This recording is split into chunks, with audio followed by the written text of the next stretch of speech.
Hello दोस्तों, सबसे पहले आप सभी को गुड मॉर्निंग, राधे राधे, श्याम श्याम। कैसे हैं आप सभी लोग? उम्मीद है कि आप सभी लोग जो है बढ़िया होंगे और अपनी तैयारी जो है वो काफ़ी अच्छी ढंग से कर रहे होंगे।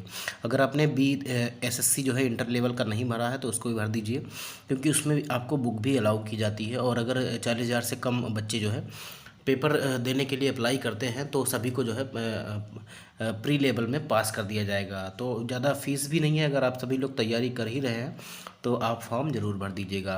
देखिए, आज के इस वीडियो में हम जो है एनसीईआरटी हिस्ट्री क्लास 8 का जो है चैप्टर 6 देखने वाले हैं। चैप्टर 6 हम देखेंगे और इसका नाम क्या है? बुनकर, लोहा बनाने वाले और फैक्ट्री मालिक। इम्पॉर्टेंट है, यहाँ से आपके सवाल बनते हैं। और मैंने पहले भी ये सेशन आपको मतलब ये सेशन तो नहीं करवाया, थ्योरी नहीं करवाई, लेकिन जो है इससे संबंधित मैंने सवाल आपको कराए हुए हैं। अगर आप अभी आगे वीडियो में जो हमारे साथ पढ़ेंगे तो आपको याद आ जाएगा।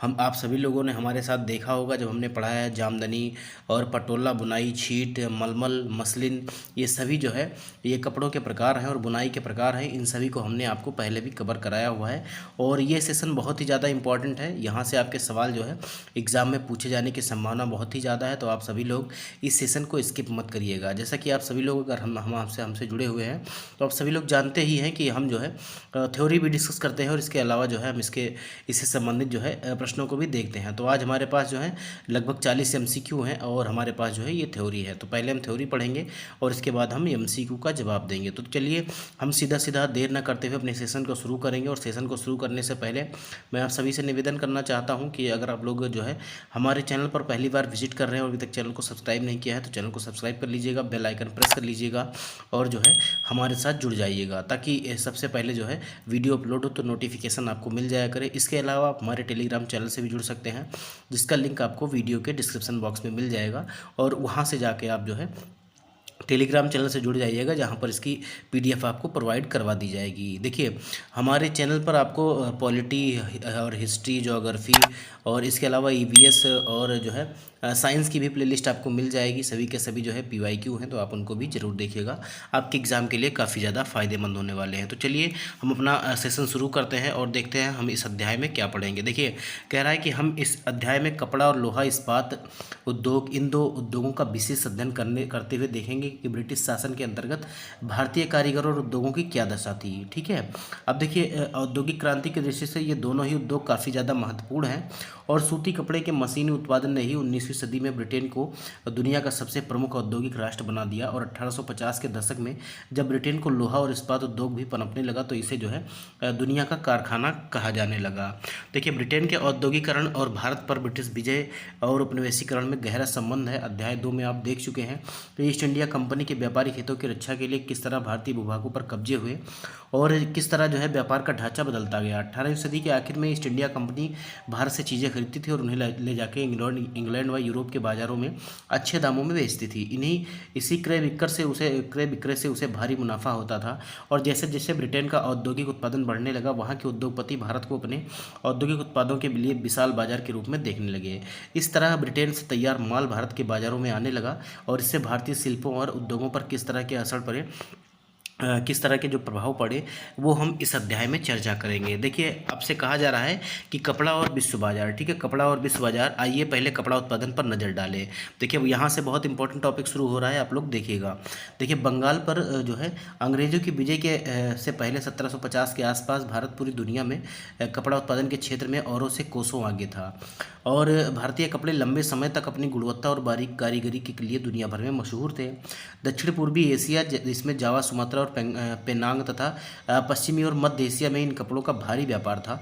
और 16वीं शताब्दी से यूरोप की व्यापारिक कंपनियां यूरोप में बेचने के लिए कपड़े जो है वो भारत से ही खरीदने लगी थी। इस फलते फूलते व्यापार और भारतीय बुनकर जो है के हुनर की यादें अंग्रेजी और जो है अन्य भाषाओं में बहुत सारे शब्दों में आज भी जिंदा है। ऐसे शब्दों की जड़ों को ढूंढना और उनके अर्थ को जानना बड़ा मज़ेदार है। देखिए, शब्दों में छिपे इतिहास। तो शब्दों में देखिए, आपसे एक टॉपिक यहाँ लिखा गया है, देखिए इंपॉर्टेंट है, देखिएगा। ये जो बगल में लिखा हुआ है, कोई भी चीज़ आपको स्किप नहीं करनी है। देखिए, कह रहा है कि पटोला बुनाई, यहाँ पर जो है पटोला बुनाई का चित्र दिया गया है और कह रहा है कि पटोला बुनाई जो है सूरत, अहमदाबाद और पाटन। ठीक है, पटोला बुनाई कहाँ कहाँ पे होती थी? सूरत, अहमदाबाद और पाटन में जो है मुख्यतः होती थी।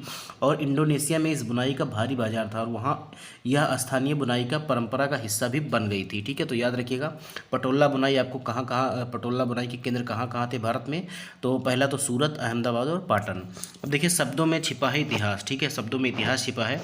यूरोप के व्यापारियों ने भारत में जो है भारत से आया बारीक सूती कपड़ा सबसे पहले मौजूद इराक के मोसूल शहर में अरब के व्यापारियों के पास देखा था। इसी आधार पर वे बारीक बुनाई वाले सभी कपड़ों को मसलिन या मलमल कहने लगे। ठीक है, मसलिन या मलमल कहने लगे। जल्दी ही यह शब्द खूब प्रचलित हो गया और मसालों की तलाश में जब पहली बार पुर्तगाली भारत आए तो उन्हें दक्षिण पश्चिमी भारत में केरल के तट पर कालीकट में डेरा डाला। यहाँ से वे मसालों के साथ साथ जो है सूती कपड़ा भी लेते गए और कालीकट से निकले इस शब्द को जो है इसे जो है कैलिको कहा जाने लगा। बाद में हर तरह के सूती कपड़े को ये लोग क्या कहने लगे, कैलिको कहने लगे। ये भी याद रखिएगा। देखिए बहुत सारे शब्द ऐसे हैं जो पश्चिमी बाजारों में भारतीय कपड़ों की लोकप्रियता की कहानी कहते हैं और चित्र 3 में आप ये देख सकते हैं। देखिए जिसे 1730 में ब्रिटिश ईस्ट इंडिया कंपनी ने कलकत्ता स्थित अपने नुमाइंदों के पास भेजा था। वहीं के मुताबिक उस साल के कपड़े जो है 5,89,000 थानों का ऑर्डर मिला। यदि आप इसी बही के पन्नों को पलटते हैं तो आपको पता चलेगा कि उसमें सूती और रेशमी कपड़ों की 98 किस्मों का जो है जिक्र किया गया था। यूरोपीय व्यापारी उन्हें पीस या गुड्स कहते थे, जो आमतौर पर 20 गज लंबा और 1 गज जो है चौड़ा होता था। इसे हम क्या कहते थे, थान कहते थे। देखिए ये जो लिस्ट है ये भेजी गई थी, यहाँ पर आपको दिख रहा होगा। देखिए गौर से देखें, ये वही है। अब देखिए मैं इसको नहीं पढ़ रहा हूँ, ठीक है, मैं सीधा सीधा अपने कंटेंट पढ़ूंगा। देखिए आइए अब इसी बही में दिए गए विभिन्न किस्मों के नामों को देखते हैं। देखिए पहला जो है जो छापेदार सूती कपड़ा शामिल था उन्हें क्या कहा जाता था, सिंट कहा जाता था, या कोसा या खस्सा या बंडाना कहते थे। क्या आप जानते हैं कि अंग्रेजी में सिंट शब्द कहाँ से आया? तो ये है आपका छींट। ठीक है, छींट कहते थे भारत में और अंग्रेज जो है इसे क्या कहने लगे, सिंट्स कहने लगे। हमारे यहाँ छींट रंगीन फूलों पत्तियों वाले छोटे छोटे कपड़े को कहा जाता था और 1680 के दशक तक इंग्लैंड और यूरोप में छापेदार भारतीय सूती कपड़े की ज़बरदस्त मांग पैदा हो चुकी थी और आकर्षक फूल पत्तियाँ, बारीक रेशे और सस्ती कीमत की वजह से भारत कपड़े का एक अलग ही रुतबा था। इंग्लैंड के रईस ही नहीं बल्कि खुद महारानी भी इन भारतीय कपड़ों से बने परिधान पहनती थी। देखिए बंडाना शब्द का इस्तेमाल गले या सिर पर बांधने वाले चटक रंग के छापेदार जो है गुल्लू बंद के लिए किया जाता था और यह शब्द हिंदी के बांधना शब्द से आता है। देखिए अगला सवाल कह रहा है कि जामदनी बुनाई। अब जामदनी बुनाई ये आप देख लीजिए, ये फोटो आपकी लगी हुई है और जामदनी बुनाई कह रहा है कि यह एक तरीका बारीक मलमल होता था जिस पर जो है करघे में, देखिए इंपॉर्टेंट है, पढ़िएगा इसको, इसके केंद्र आपसे पूछ लेगा। देखिए इसका जो है इसका रंग प्रायः स्लेटी और सफ़ेद होता था। आमतौर पर सूती और सोने के धागों का इस्तेमाल किया जाता था, जो इस चित्र में आपको दिखाई दे रहा है। बंगाल में स्थित ढाका और संयुक्त प्रांत, वर्तमान में जिसे हम उत्तर प्रदेश कहते हैं, स्थित लखनऊ जामदनी बुनाई के जो है सबसे महत्वपूर्ण केंद्र थे। कौन कौन सा जामदनी बुनाई का सबसे महत्वपूर्ण केंद्र था? तो ये ढाका और जो है लखनऊ या उत्तर प्रदेश हम कह सकते हैं। आगे देखिए क्या कहा जा रहा है। आगे ये आपका जो है जामदनी बुनाई दिया गया है और देखिए ये मसूलीपट्टनम में जो है छींट आपको दिखाई गई है। देखिए ये छींट है, ठीक है। देखिए मसूलीपट्टनम में, मसूलीपट्टनम कहाँ पे है? आंध्र प्रदेश में। और यहाँ पर जो है बारीक कपड़े पर छपाई की गई है छींट की। ये 19वीं सदी के मध्य में है। यूरोप और ईरान में ये जो है निर्यात होते थे। यह एक छींट का बढ़िया उदाहरण है जो यूरोप और ईरान में जो है निर्यात होते थे। देखिए ये शब्द यहीं से निकला है और इस श्रेणी में चटक रंगों में ऐसे बहुत सारी किस्म के कपड़े आते थे जिन्हें बांधने और रंगसाजी की विधियों से बनाया जाता था। बही में कई तरह के कपड़ों का जिक्र था जिनका नाम उनके जन्म के स्थान पर लिखा गया है, जिससे कासिम बाजार, पटना, कलकत्ता, उड़ीसा, चारपुर। इन शब्दों के व्यापक प्रयोग से हमें पता चलता है कि दुनिया के विभिन्न भागों में भारतीय कपड़े जो है कितने मशहूर थे। ये देखिए आपका बंडाना डिजाइन, ठीक है, ये बंडाना डिजाइन जिसे सर में बांधा जाता था। देखिए क्या कहा गया है कि कपड़े के मध्य से गुजरती लकीर को देखिए। आप जानते हैं यह क्यों है? दरअसल इस ओढ़नी में दो बांध कर रंग गए रेशमी कपड़े को सोने की कढ़ाई के जरिए एक दूसरे में सी दिया गया है। बंडाना शैली के कपड़े अधिकांशतः राजस्थान और गुजरात में बनाए जाते थे। ये भी आप लोग याद रखिएगा, इंपॉर्टेंट चीज़ें हैं।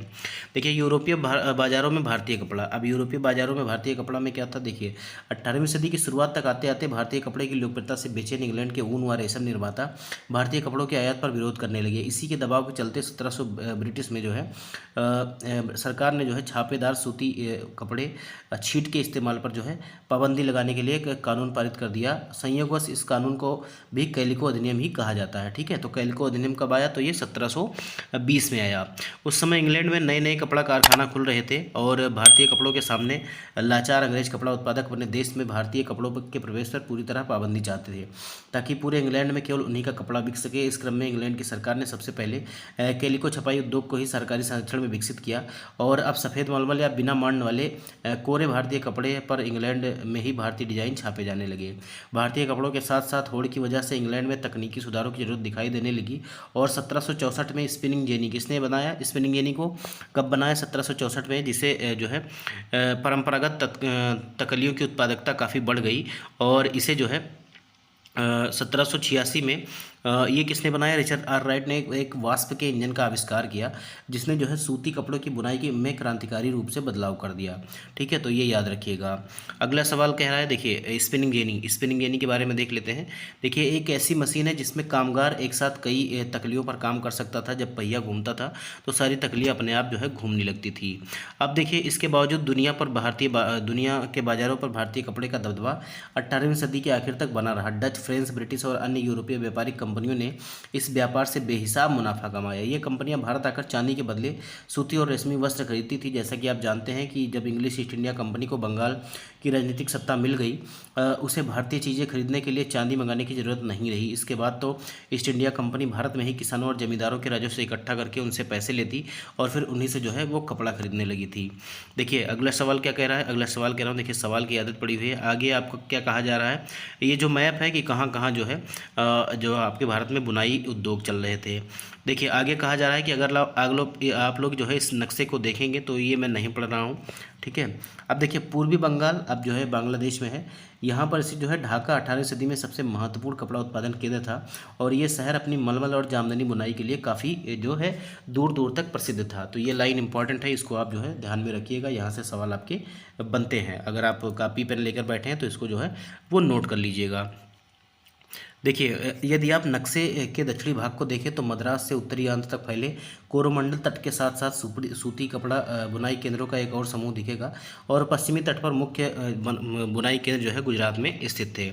आगे कहा जा रहा है, आमतौर पर जो है बुनकर कौन थे? आमतौर पर जो है समुदायों के कारीगर ही होते थे और वह पीढ़ी दर पीढ़ी उसी हुनर को आगे बढ़ाते थे। देखिए, बंगाल में तांती, ठीक है, बंगाल में तांती, उत्तर भारत के जुलाहे या जो है मोमिन और दक्षिण भारत के साले, कैकोलार और देवांग समुदाय बुनकरी के लिए काफ़ी ज़्यादा प्रसिद्ध थे। सूत काटने और कपड़ा उत्पादन का सबसे पहला चरण सूत काटना जो है ये कपड़ा उत्पादन का सबसे पहला चरण था। सबसे पहले ही सूत काटा जाता था और यह जो है काम अधिकांशतः जो है महिलाओं के जिम्मे रहता था। चरखा और तकली जो है घर घर में पाए जाते थे। धागे को चरखे पर काट कर तकली पर लपेट दिया जाता था। जब कताई पूरी हो जाती तो बुनकर इस धागे से कपड़े बुनते थे। ज़्यादातर समुदायों में बुनाई का काम पुरुष ही करते थे। रंगीन कपड़ा बनाने के लिए रंगरेज इस धागे को रंग देते थे और छपाई कपड़ा बनाने के लिए बुनकरों को चिप्पीगर नामक माहिर कारीगरों की ज़रूरत होती थी, जो ठप्पे से छपाई करते थे। हथकरघा पर होने वाली बुनाई और उससे जुड़े व्यवसाय से लाखों भारतीयों की रोजी रोटी जो है चलती थी। अब देखिए, भारतीय कपड़े का पतन। ब्रिटेन में सूती कपड़ा उद्योग के विकास से भारतीय कपड़ा उत्पादकों पर कई तरह के असर पड़े। पहला, अब भारतीय कपड़े को यूरोप और अमेरिका के बाज़ारों में ब्रिटिश उद्योगों में बने कपड़ों से मुकाबला करना पड़ता था। दूसरा क्या है, भारत से इंग्लैंड को कपड़े का निर्यात मुश्किल हो जा रहा था और क्योंकि ब्रिटिश सरकार ने भारत से आने वाले कपड़े पर भारी सीमा शुल्क थोप दिए थे। इंग्लैंड में बने सूती कपड़े ने 19वीं सदी की शुरुआत तक भारतीय कपड़े को अफ्रीका, अमेरिका और यूरोप के परंपरागत बाजारों से बाहर कर दिया। इसकी वजह से हमारे यहाँ के हजारों बुनकर जो है बेरोजगार हो गए। सबसे बुरी मार बंगाल के बुनकरों पर पड़ी और ब्रिटिश और यूरोपीय कंपनियों ने भारतीय माल खरीदने बंद कर दिए। उनके एजेंटों ने जो है क्या किया, तयशुदा आपूर्ति के लिए बुनकरों को पेशगी देना बंद कर दिया और परेशान बुनकर ने मदद के लिए बार बार सरकार से गुहार लगाई। अब देखिए, औरांग क्या है? औरांग जो है फारसी भाषा में एक गोदाम को औरांग कहा जाता था और वहाँ बिक्री से पहले चीज़ों को जमा करके रखा जाता था। वर्कशॉप के लिए यह शब्द जो है इस्तेमाल किया जाता था। देखिए, आगे आपसे क्या कहा जा रहा है, यहाँ पर एक लेटर आपको दिख रहा है। कह रहा है हम भूखे मर जाएंगे। ठीक है, 1823 में भारत की कंपनी सरकार को 12,000 बुनकरों की तरफ से एक पत्र मिला, जिसमें कहा गया कि हमारे पुरखे और हम लोगों को कंपनी से पेशगी मिलती थी। कंपनी से क्या मिलती थी? पेशगी मिलती थी। और इसके अलावा जिससे हम कंपनी के लिए बढ़िया कपड़े बुनकर अपने परिवारों का पेट पालते थे। हमारी बदनसीबी है कि अब औरांग ख़त्म कर दिए गए हैं, जिसकी वजह से और परिवारों के पास आजीविका के साधन नहीं बचे हैं। हम बुनकर हैं और दूसरा कोई कारोबार हम नहीं जानते हैं। अगर जो है बोर्ड हम पर कृपा नहीं करता तो और हमें कपड़ों के आर्डर नहीं देता तो हम भूखे मर जाएंगे। ये जो है व्यापारिक बोर्ड पर को एक लेटर लिखा गया था, और इसी तरह ये भी आपका लेटर है। देखिए आगे आपसे क्या कहा जा रहा है, लेकिन असली दुर्दिन तो अभी आने वाले थे। 1830 के दशक तक भारतीय बाजार ब्रिटेन में सूती कपड़े से पट गए। दरअसल 1880 के दशक तक यह स्थिति हो गई कि भारत के लोग जितना सूती कपड़ा पहनते थे उसमें से 2/3 ब्रिटेन का होता था। इससे न केवल बुनकर बल्कि सूत काटने वालों की भी हालत ख़राब हो गई। जो लाखों ग्रामीण महिलाएं सूत काट कर अपनी आजीविका चला रही थी वह जो है बेरोजगार हो गई। लेकिन भारत में हथकरघों से होने वाली बुनाई पूरी तरह खत्म नहीं हुई। इसकी वजह थी कि कपड़ों की कुछ किस्में मशीनों पर जो है नहीं बन सकती थी, और जो है भला जटिल और मनभावन किनारियों वाली साड़ियाँ परंपरागत बुनाई वाले कपड़े मशीन पर कैसे बन सकते थे। इन कपड़ों की न केवल रईसों के बीच बल्कि मध्य वर्ग में भी काफ़ी मांग थी, और न ही ब्रिटेन के कपड़ा मिलों में यह बेहद मोटा कपड़ा बनता था जिसे भारतीय जो है गरीब पहनते थे। जो है भारत के मतलब जो गरीब कपड़ा पहनते थे ये जो है ब्रिटेन के मिलों में नहीं बनता था, मुख्यतः ये आपसे कहा जा रहा है। देखिए आपने पश्चिमी भारत में स्थित सोलापुर और दक्षिणी भारत में स्थित जो है मदुरा का जिक्र जो है सुना होगा। मदुरा क्या मदुरई समझिए। और ये शहर 19वीं सदी के आखिर में बुनकरी के नए महत्वपूर्ण केंद्र बनकर उभरे। बाद में राष्ट्रीय आंदोलन के दौरान महात्मा गांधी ने भी लोगों से आह्वान किया कि आयातित कपड़े का बहिष्कार करें और हाथ से कते सूत और हाथ से बुने ही कपड़े पहने। इस तरह खादी जो है राष्ट्रवाद का प्रतीक बनती चली गई। चरखा भारत की पहचान बन गया, और 1931 में इसे भारतीय राष्ट्रीय कांग्रेस के झंडे के बीच जो है तिरंगे झंडे के बीच वाली पट्टी में जगह दी गई। आइए देखें कि आजीविका के साधन गंवा चुके बुनकर और सूत काटने वालों का क्या हुआ। उनमें से बहुत सारे लोग खेतिहर मजदूर बन गए, कुछ काम की तलाश में शहरों की तरफ चले गए, और बहुत से देश से बाहर अफ्रीका व दक्षिण अमेरिका में बागानों में काम करने के लिए चले गए। इनमें से कुछ हथकरघा बुनकरों को बम्बई, अहमदाबाद, सोलापुर, नागपुर और कानपुर में खुले नए कपड़ा कारखानों में भी नौकरी मिल गई। अब देखिए सूती कपड़ा मिलों का उदय। देखिए भारत में सबसे पहले सूती मिल जो खोली गई, कहाँ खोली गई, तो ये 1854 में खोली गई थी। ठीक है, 1854 में खोली गई थी बम्बई में। तो ये चीज़ आप याद रखिएगा, यहाँ से सवाल आपका बना भी था। और यह कताई मिल थी। 19वीं सदी की शुरुआत से ही भारत से इंग्लैंड और चीन को होने वाले कच्चे कपास के निर्यात के लिए बम्बई जो है एक महत्वपूर्ण बंदरगाह बन चुका था। बम्बई पश्चिमी भारत की काली मिट्टी और उस विशाल पट्टी के काफ़ी निकट था जहाँ कपास की खेती की जाती थी। जब वहाँ सूती कपड़ा मिलों की स्थापना हुई तो उन्हें जो है कच्चा माल आसानी से मिलने लगा। आगे देखिए आपसे क्या कहा जा रहा है। आगे कहा जा रहा है कि सन 1900 तक आते आते जो है बम्बई में जो है 84 कपड़ा मिलें चालू हो चुकी थी, और उनमें से बहुत सारी मिलें पारसी और गुजराती व्यवसायियों ने खोली थी जो चीन के साथ व्यापार के जरिए काफ़ी पैसा जमा चुके थे। इस दौरान दूसरे शहरों में ऐसे कई कारखाने खोले गए। अहमदाबाद में पहला कारखाना कब खोला गया ये भी आपसे पूछा जा सकता है, तो ये 1861 में खोला गया, और अगले ही साल संयुक्त प्रांत स्थित कानपुर में एक कारखाना जो है खोला गया। सूती कपड़ा मिलों की संख्या जो है बढ़ती जा रही थी, और मजदूर की मांग भी बढ़ती जा रही थी। हजारों गरीब काश्तकार, दस्तकार और खेतिहर कामगार कारखानों में काम करने के लिए शहरों की तरफ जाने लगे। प्रारंभिक कुछ दशकों के दौरान भारतीय कपड़ा कारखानों को बहुत सारी समस्याओं से जूझना पड़ा, और पहली समस्या यह थी कि इस उद्योग से ब्रिटेन से आए सस्तों कपड़े के मुकाबले जो है इनका जो है कपड़ा होता था सस्ता होता था, तो इसका मुकाबला करना। ज़्यादातर देशों में सरकारें आयातित वस्तुओं पर सीमा शुल्क लगाकर अपने देश में औद्योगिकरण को बढ़ावा देती थी, और इससे जो है प्रतिस्पर्धा खत्म हो जाती थी और संबंधित देश के नवजात उद्यमों को संरक्षण मिलता था। परंतु औपनिवेशिक भारतीय सरकार ने स्थानीय उद्योगों को आमतौर पर इस तरह की सुरक्षा नहीं दी। लिहाजा भारत में औद्योगिक सूती वस्त्रोत्पादन की पहली बड़ी लहर प्रथम विश्व युद्ध के समय दिखाई दी, जब ब्रिटेन से आने वाले कपड़े की मात्रा में भारी कमी आ गई। क्योंकि उधर युद्ध चल रहा था, ब्रिटेन युद्ध में कूदा था, तो कपड़ा जो है व्यापार पूरी तरह से ठप हो गया, और तब जो है भारतीय कपड़ा बाजार ने अपनी जो है वस्त्रोत्पादन को बढ़ा दिया, और सैनिकों की जरूरत को पूरा करने के लिए भारतीय कारखानों से कपड़े का उत्पादन जो है बढ़ाने की मांग की जाने लगी। अब टीपू सुल्तान और वुड्स स्टील का क्या संबंध है, देखिए भारतीय इस्पात और लौह धातु की कला की कहानी हम टीपू सुल्तान के मशहूर किस्से से शुरू करते हैं। ये वही टीपू सुल्तान है जिसे 1799 में मैसूर पर शासन किया और अंग्रेजों से 4 लड़ाइयाँ लड़ी, हाथ में तलवार लिए लड़ते लड़ते मारे गए। टीपू की विश्वविख्यात तलवार आज भी इंग्लैंड के संग्रहालयों में बहुमूल्य संपत्ति है। लेकिन क्या आप जानते हैं कि टीपू की तलवार इतनी खास क्यों थी? दरअसल इस तलवार की धार इतनी सख्त और पैनी थी कि वह दुश्मन के लोहे और कवच को भी आसानी से चीर सकती थी। इस तलवार में यह गुण कार्बन की अधिक मात्रा वाली वुड्स नामक स्टील से पैदा हुआ, जो पूरे दक्षिण भारत में बनाया जाता था। इस वुड स्टील की तलवारें बहुत पैनी और लहरदार होती थी और इनकी बनावट में लोहे में गड़े कार्बन के बेहद सूक्ष्म कणों से पैदा होती थी। देखिए, टीपू सुल्तान की मृत्यु के एक साल बाद 1800 में मैसूर की यात्रा करने वाले फ्रांसिस बुकानन ने इस बात पर ब्यौरा दिया कि मैसूर की सैकड़ों प्रगलन भट्टियों में वुड स्टील किस तरह बनाया जाता था।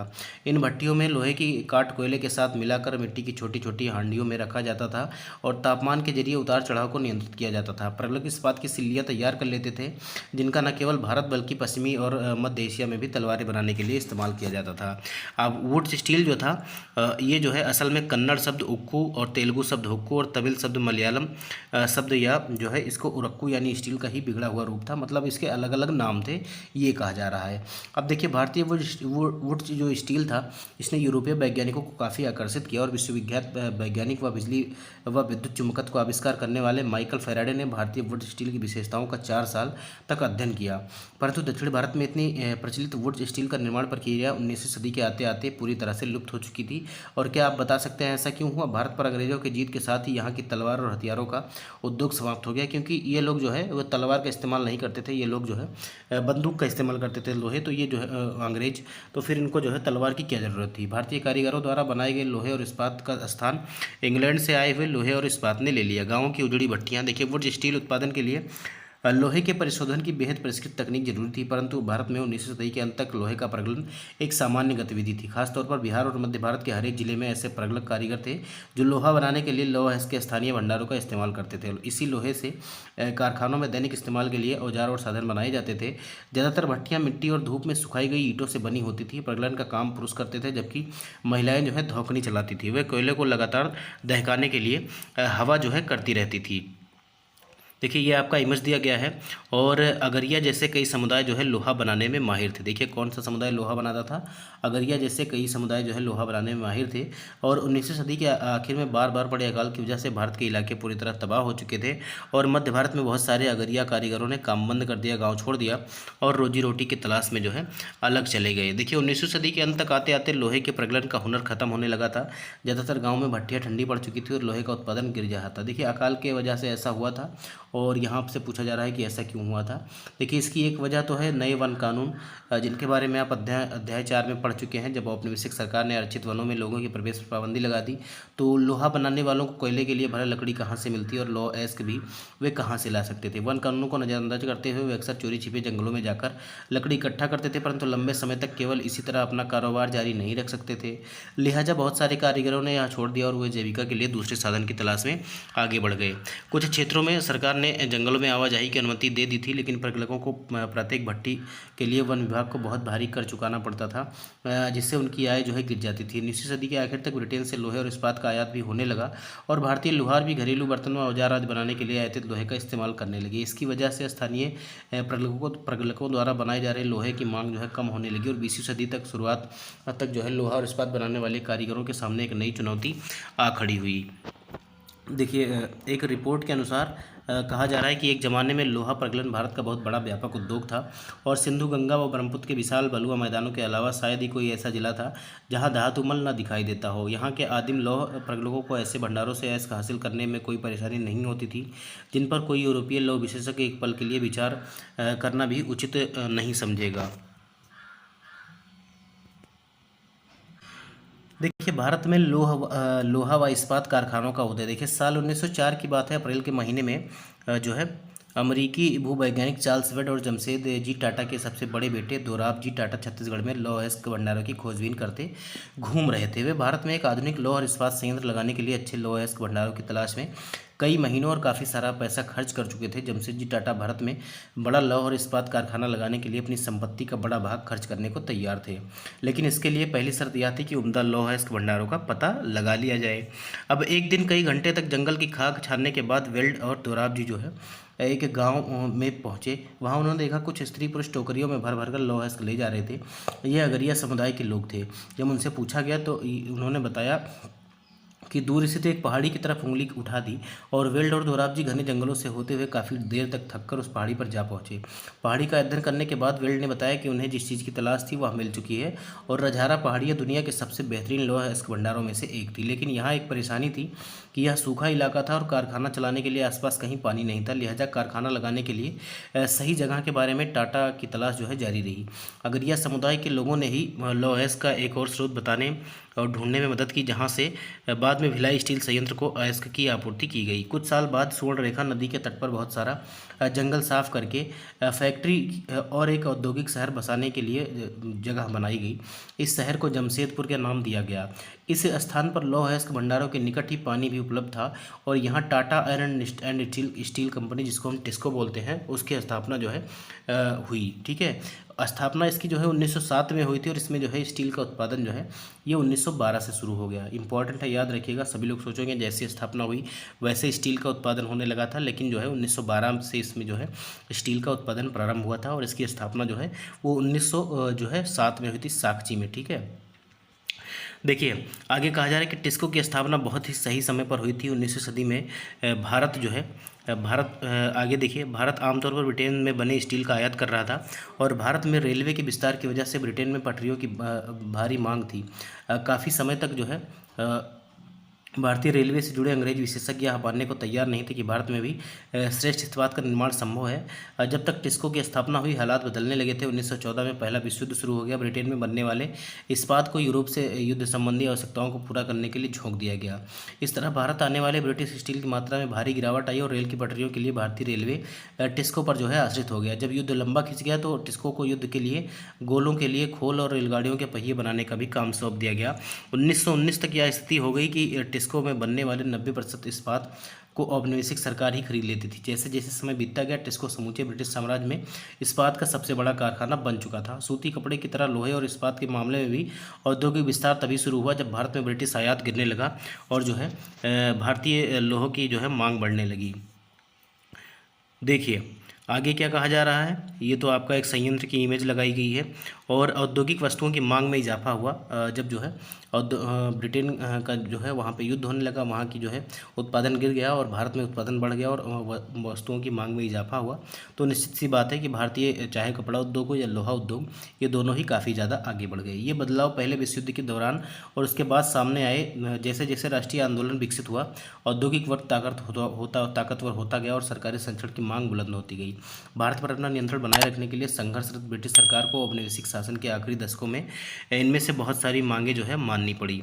आगे देखिए, कह रहा है जापान में औद्योगिकरण के साल, शुरुआती साल 19वीं सदी के आखिर में जापान के औद्योगिकरण का इतिहास जो है भारत के औद्योगिकरण से बिल्कुल उल्टा दिखाई देता है और भारत में औपनिवेशिक सरकार ब्रिटिश वस्तुओं का बाजार बढ़ाना चाहती थी, इसीलिए उसने अपने भारतीय उद्योगपतियों को किसी तरह की सहायता नहीं दी। दूसरी तरफ जापान की सरकार ने अपने देसी उद्योगों को खुलकर बढ़ावा दिया और 1868 में जापान की सत्ता संभालने वाले मेजी राजवंश का मानना था कि जापान को पश्चिमी प्रभुत्व का सामना करने के लिए औद्योगिकरण के रास्ते पर चलना चाहिए। इसीलिए उसने औद्योगिकरण को आगे बढ़ाने के लिए कई महत्वपूर्ण कदम उठाए। इसी क्रम में डाक सेवाओं, टेलीग्राफ, रेलवे और वाष्पचलित जलपोतों का विकास किया गया। पश्चिम से नवीनतम तकनीक का आयात किया गया और उसे जापान की जरूरतों के हिसाब से ढाला गया।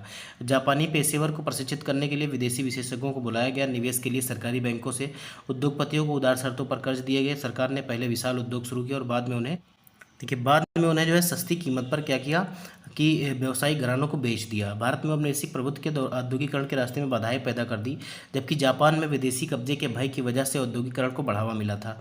लेकिन इसका एक अर्थ यह भी था कि जापान का औद्योगिक विकास शुरू से ही उसकी सैनिक जरूरतों से जुड़ा हुआ था। यहाँ पर उल्टी देखिए, यहाँ पर तमाम तरह के प्रतिबंध लगाए जा रहे थे और जापान में जो है इसको और सुलभ बनाया जा रहा था। तो ये जो है थोड़ा सा परिवर्तन था और थोड़ा सा जो है बदलाव था। अब देखिए, आइए फिर से याद करें यूरोप में किस तरह के कपड़ों की भारी मांग थी। तो जो बारीक होते थे, मलमल के और जो है छीट के, इन कपड़ों की भारी मांग थी। जामदनी क्या था, तो एक बुनाई की तकनीक थी। बंडाना क्या था, ये जो है सर में बांधने वाला एक जो है वस्त्र था। अगरिया कौन थे, तो ये वो समुदाय थे जो है जो लोहा का उत्पादन करते थे और स्टील बनाते थे, लोहा बनाते थे। तो ये हमारा जो है चैप्टर ख़त्म होता है दोस्तों और हम आगे जो है इससे संबंधित एमसीक्यू डिस्कस करेंगे। उम्मीद है कि थ्योरी आपको पसंद आई होगी और थोड़ा बहुत जो है हमने जो है सीधे सीधे पढ़े हैं, और जहाँ जहाँ आपको एक्सप्लेन करने का ज़रूरत थी वहाँ वहाँ मैंने आपको एक्सप्लेन भी किया है। और इसके अलावा जो जो इम्पोर्टेंट था उसको मैंने अंडरलाइन भी कर दिया था। उम्मीद है कि आप लोगों ने उसको ध्यान से पढ़ा होगा और उसको नोट भी कर लिया होगा। तो हम चलते हैं अपने सीधे सीधे प्रश्नों की तरफ। देखिए, पहला सवाल क्या कह रहा है कि जो है भारत का कौन सा बंदरगाह 18वीं सदी में जो है कपड़ा व्यापार का प्रमुख केंद्र था। तो कपड़ा व्यापार का प्रमुख केंद्र जो है कौन सा था, तो ये सूरत था। ठीक है, सूरत था, याद रखिएगा। बाकी कपास निर्यात का प्रमुख केंद्र जो है ये बम्बई था। तो इसका ए विकल्प जो है ये हमारा सही हो जाएगा। देखिए, मलमल किस क्षेत्र से प्रमुख रूप से उत्पन्न होती थी। मलमल जो है ये कहाँ से, तो मलमल जो है ये बंगाल, ढाका आप लोग जानते हैं, जो अब जो है पूर्वी बंगाल में आता है, बांग्लादेश में। तो ये ए विकल्प जो है हमारा सही हो जाएगा। मलमल या मसलिन जो है ये आपको बंगाल में देखने को मिलती थी।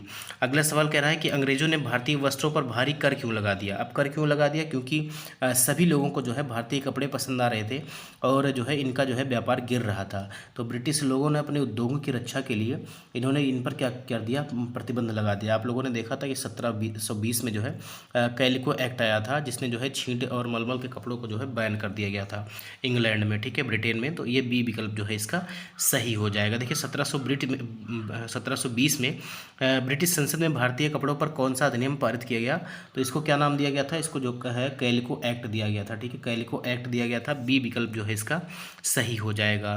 क्वेश्चन नंबर 5 आपसे कह रहा है कि छींट या जिसे हम चिट्स कहते थे, इसका शब्द का मूल जो है किस भाषा से है। तो छींट जो है ये जो है संस्कृत भाषा का शब्द है। ठीक है, संस्कृत भाषा का शब्द है। आप सभी लोगों ने देखा था कि इसको जो है हम चिट्स बोलते थे। देखिए, चिट्स लिखा हुआ है, तो इसको हम क्या बोलते थे, चिट्स बोलते थे, और इसी को हिंदी में जो है छींट कहते थे। तो ये संस्कृत भाषा का शब्द था।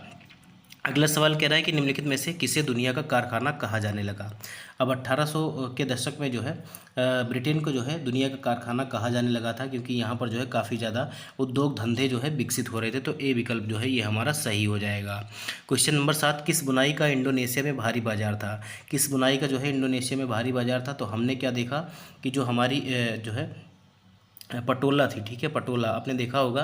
मैंने जब आपको बताया था, कोने में जो है एक जो है एक इमेज दिखाई थी, और मैंने कहा था कि ये जो पटोला बुनाई है, ठीक है, पटोला बुनाई ये जो है सूरत और पाटन और बंगाल में, गुजरात में आपको देखने को मिलती थी।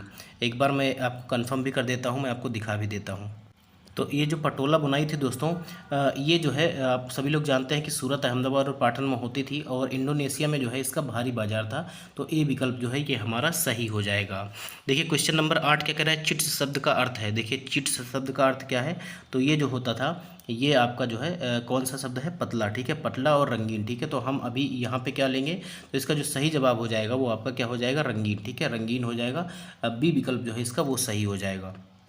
और यहाँ पे थोड़ा सा ऑप्शन जो है गलत बन गया है दोस्तों। ये जो छींट वाले कपड़े होते थे ये छोटे और रंगीन और पतले होते थे। तो यहाँ पर कई सारे ऑप्शन एक बार में सही हो जाएंगे। तो ये मैं प्रश्न आपको सही करके पीडीएफ में दे दूंगा, तो इसको अभी जो है आप स्किप कर दीजिए। देखिए, बांग्लादेश में किस शहर को जो है मसलिन उत्पादन या मुस्लिन हो गया है, इसको मसलिन रहना चाहिए।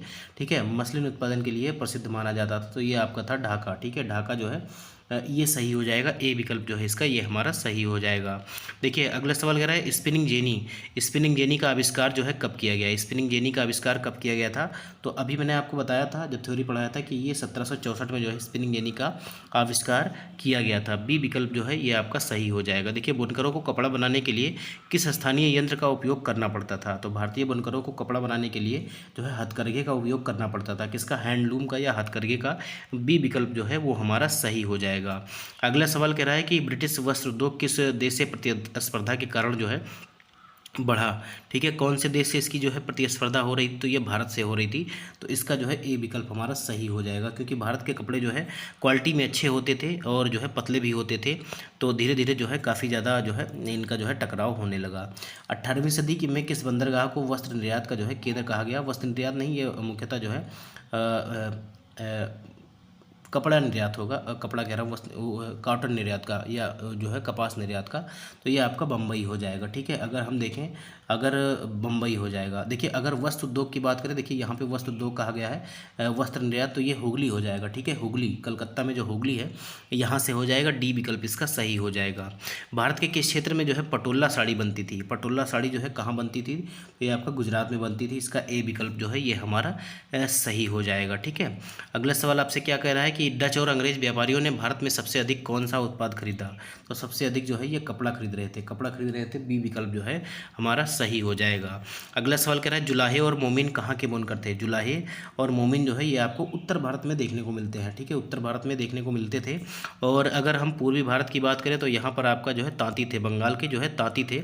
और दक्षिण भारत में आपके जो है आपको अभी मैं आगे दिखाता हूँ, उनका नाम मुझे याद नहीं आ रहा, थोड़ा सा अटपटा नाम है। देखिए कैलिको वस्त्र किस भारतीय नगर से प्रसिद्ध हुआ? तो कैलिको कहाँ पर था? तो ये कालीकट के नाम पर इसे जो है अंग्रेजों ने कैलिको कैलिको कहना शुरू कर दिया गया था। तो ए विकल्प जो है ये हमारा सही हो जाएगा। क्वेश्चन नंबर 17 आपसे क्या कह रहा है दोस्तों? औद्योगिक क्रांति का प्रमुख केंद्र किस देश में था? तो आप सभी लोग जानते हैं ये जो है औद्योगिक क्रांति की शुरुआत जो है ये इंग्लैंड से हुई थी। ठीक है, इंग्लैंड से शुरू हुई थी। तो सी विकल्प जो है इसका हमारा सही हो जाएगा। देखिए ब्रिटेन में मशीनों द्वारा कपड़ा उत्पादन कब प्रारंभ हुआ? तो ये आपका 18वीं सदी में। ठीक है, 18वीं सदी में प्रारंभ हुआ था। इसका सी विकल्प जो है सही हो जाएगा। अगला सवाल कह रहा है कि 19वीं सदी में इंग्लैंड में बनी मशीनरी कपड़े का सबसे बड़ा प्रभाव जो है किस उद्योग पर पड़ा? तो ये आपके जो भारत के वस्त्र उद्योग थे उन पर पड़ा। बी विकल्प जो है ये हमारा सही हो जाएगा। अगला सवाल क्वेश्चन नंबर 20 आपसे कह रहा है कि भारतीय बुनकरों को किस कारण भारी नुकसान हुआ? तो भारतीय बुनकरों को किस कारण जो है काफ़ी नुकसान हुआ? अब अंग्रेज में जो है अंग्रेजों में ने जो है मशीन का जो है आविष्कार कर लिया। और मशीन से जब कपड़े बने तो वो जो है सस्ते होने लगे। तो अंग्रेजी मशीन से प्रतिस्पर्धा। ठीक है, अंग्रेजी मशीन से प्रतिस्पर्धा जो है इसका सही जवाब हो जाएगा। अगला सवाल कह रहा है क्वेश्चन नंबर 21 कि दक्षिण भारत के कौन से समुदाय के लोग बुनकरी के लिए प्रसिद्ध थे? अब दक्षिण भारत के कौन से समुदाय के लोग? तो ये साले, देवांग और जो है कैकोलार, ये तीनों जो है ये दक्षिण भारत के ऐसे समुदाय थे जो बुनकरी का काम करते थे। तो डी विकल्प इसका जो है ये हमारा सही हो जाएगा। अगला सवाल कह रहा है कि 19वीं शताब्दी में भारत में कपड़ा उद्योग किस शहर में सबसे पहले स्थापित हुआ? तो भारत में जो है कपड़ा उद्योग सबसे पहले किस शहर में स्थापित हुआ? तो इसका जो सही जवाब हो जाएगा ये आपका बम्बई। ठीक है, बम्बई, सी विकल्प इसका सही हो जाएगा। अगला सवाल कह रहा है कि बुनकर महिलाएं किस कार्य में विशेष रूप से लगी रहती थी? तो ये जो है किसका काम करती थी? कताई का काम, का सूत काटने का काम करती थी। तो ये आपका जो है स्पिनिंग का। बी विकल्प जो है ये हमारा सही हो जाएगा। अगला सवाल कह रहा है कि निम्न में से कौन बंगाल के बुनकर थे? तो बंगाल के बुनकर को हम किस नाम से जानते हैं? तो हम तांती के नाम से जानते थे। ठीक है, याद रखिएगा साले और देवांग जो है ये दक्षिण भारत के थे। ठीक है, बाकी तांती जो थे ये बंगाल के बुनकर थे। तो इसका सी विकल्प जो है ये हमारा सही हो जाएगा। अगला सवाल कह रहा है कि औद्योगिक क्रांति के समय भारत से इंग्लैंड को किस प्रकार का माल सबसे अधिक भेजा जाता था? तो जो है कपास भेजा जाता था, जो कपड़ा बनाने के लिए कच्चा माल होता है। तो ए विकल्प जो है ये हमारा सही हो जाएगा। क्वेश्चन नंबर 26 आपसे क्या कह रहा है? क्वेश्चन नंबर 26 के 18वीं सदी में कौन सा बंदरगाह कपास निर्यात का केंद्र था? तो कौन सा बंदरगाह था? तो ये आपका बम्बई था जो कपास निर्यात का केंद्र था। तो इसका बी विकल्प जो है ये हमारा सही हो जाएगा। अगला सवाल क्वेश्चन नंबर 27 आपसे कह रहा है कि ब्रिटिश कंपनियों ने भारत में किस प्रणाली द्वारा बुनकरों को बांध रखा था? तो बुनकरों को कैसे ये लोग बांधते थे? ये अग्रिम ऋण प्रणाली। ठीक है, पहले ही जो है लोन दे देते थे और जो है कपड़ा उत्पादन करके बाद में इन्हीं को दे दिया जाता था बुनकरों के द्वारा। और जो है लोन भी नहीं पूरा होता था और फिर से ये दोबारा भी लोन दे देते थे। तो ये आपका बी विकल्प जो है ये हमारा सही हो जाएगा। देखिए क्वेश्चन नंबर 28 आपसे क्या कह रहा है कि औद्योगिक क्रांति का सबसे पहला आविष्कार कौन सा था? तो ये जो है औद्योगिक क्रांति का सबसे पहला आविष्कार जो है 1764 में देखा, स्पिनिंग जेनी आई थी। ठीक है, स्पिनिंग जेनी आई थी। तो इसका सी विकल्प जो है ये हमारा सही हो जाएगा। देखिए स्पिनिंग जेनी का आविष्कार किसने किया? तो ये जो है स्पिनिंग जेनी का आविष्कार जो है ये जेम्स हारग्रीव्स के द्वारा किया गया था। ठीक है, जेम्स हारग्रीव्स के द्वारा किया गया था। तो इसका जो है ए विकल्प हमारा सही हो जाएगा। बाकी आपने देखा कि रिचर्ड आर्कराइट ने जो है वाष्प इंजन का आविष्कार किया था। तो बी विकल्प जो है ये वाष्प इंजन के लिए है। बाकी पहला विकल्प जो है ये स्पिनिंग जेनी के लिए है। अगला सवाल कह रहा है कि किस मशीन के कारण भारत का हथकरघा उद्योग सर्वाधिक प्रभावित हुआ? तो ये जो आपकी आई थी कौन सी, पावर लूम एक मशीन थी, उसकी वजह से सबसे ज़्यादा प्रभावित हुआ था। ठीक है, तो ए विकल्प जो है ये हमारा सही हो जाएगा। अगला सवाल क्या कह रहा है कि जो है भारत में पहली कपड़ा मिल किस वर्ष स्थापित की गई?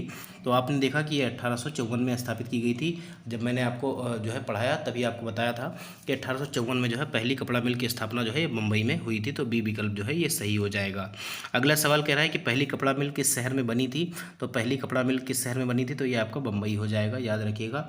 ए विकल्प जो है ये हमारा सही हो जाएगा। अगला सवाल क्या कह रहा है कि भारत में पहली जूट मिल जो है यह कहाँ स्थापित की गई, तो ये जो है कलकत्ता में स्थापित की गई थी। पहली जूट मिल जो है ये कलकत्ता में स्थापित की गई थी। ए विकल्प जो है ये हमारा सही हो जाएगा। देखिए मैनचेस्टर किस वस्त्र के लिए प्रसिद्ध है, तो मैनचेस्टर आप लोग जानते हैं ब्रिटेन का या लंदन का एक शहर है, इंग्लैंड का एक शहर है जो सूती वस्त्र उद्योग के लिए प्रसिद्ध है। ठीक है, सूती वस्त्र उद्योग के लिए प्रसिद्ध है, तो बी विकल्प जो है ये हमारा सही हो जाएगा। देखिए मैनचेस्टर गुड्स किस नाम से भारत में प्रसिद्ध हुए, तो ये जो है इंग्लिश कपड़ा। ठीक है, इंग्लिश कपड़ा याद रखिएगा, इसका जो है बी विकल्प हमारा सही हो जाएगा।